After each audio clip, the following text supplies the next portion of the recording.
സംസ്ഥാനത്ത് ഷിഗല്ല രോഗബാധിതരായി 126 പേർ ചികിത്സയിൽ. 70 പേർ രോഗം സംശയിക്കുന്നവരുടെ പട്ടികയിലുണ്ട്.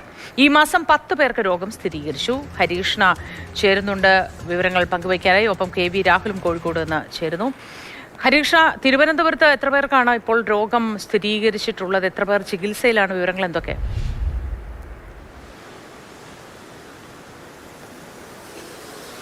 മോത്തി, ഈ ഷിഗല്ല രോഗവുമായി ബന്ധപ്പെട്ട് തിരുവനന്തപുരത്തെ രോഗികളുടെ എണ്ണം സംബന്ധിച്ച് ആരോഗ്യ വകുപ്പിൽ നിന്ന് കൃത്യമായ കണക്ക് ലഭിച്ചിട്ടില്ല. സംസ്ഥാനത്തൊട്ടാകെ 126 പേരുണ്ട്.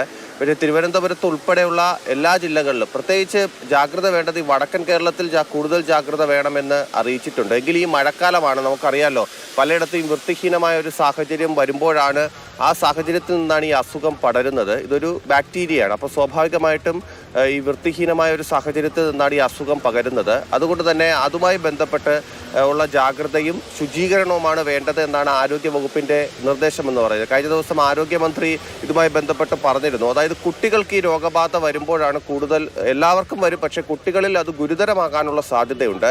പ്രത്യേകിച്ച് 5 വയസ്സിൽ താഴെയുള്ള കുട്ടികളൊക്കെ ശ്രദ്ധിക്കണം എന്നുള്ള ഒരു മുന്നറിയിപ്പാണ് നൽകിയിരിക്കുന്നത്. പിന്നെ ആരോഗ്യവകുപ്പിൻ്റെ പരിശോധനയുണ്ട്. ആരോഗ്യവകുപ്പുമായി ബന്ധപ്പെട്ട് ഈ ഭക്ഷ്യസുരക്ഷ ഉറപ്പാക്കുന്നതിന് വേണ്ടിയിട്ടുള്ള പരിശോധന, അതായത് മോശം അവസ്ഥയിൽ ഭക്ഷണം പാകം ചെയ്യുന്നത്, പ്രത്യേകിച്ച് ഈ ഹോട്ടലുകൾ, തട്ടുകടകൾ, അവിടെയൊക്കെ വലിയ രീതിയിലുള്ള പരിശോധന നടത്താൻ ആരോഗ്യവകുപ്പ് തയ്യാറാകുന്നുണ്ട്. ഈ ഒരു മുന്നറിയിപ്പായി നൽകുന്നത് പൊതുജനങ്ങളോടാണ്. പൊതുജനങ്ങൾ കൂടുതൽ ശ്രദ്ധിക്കണം. അതായത് ഈ സമയത്ത് മോശം അവസ്ഥയിൽ ഭക്ഷണം കഴിക്കാൻ പാടില്ല. പ്രത്യേകിച്ച് തിളപ്പിച്ചാറ്റിയ വെള്ളം കുടിക്കണം, അല്ലാതെ സുരക്ഷിതമല്ലാത്ത വെള്ളം കുടിക്കരുത്. അങ്ങനെയൊക്കെ നിർദ്ദേശങ്ങൾ നൽകിയിട്ടുണ്ട്. ഭക്ഷണത്തിൻ്റെ കാര്യത്തിലും അങ്ങനെ തന്നെയാണ്. ആ രീതിയിലുള്ള ശ്രദ്ധ വേണം. പ്രത്യേകിച്ച് ആശുപത്രികളിലൊക്കെ അതിനുവേണ്ട സജ്ജീകരണങ്ങൾ ഒരുക്കിയിട്ടുണ്ടെന്നാണ് ആരോഗ്യവകുപ്പ് അറിയിച്ചിരിക്കുന്നത്.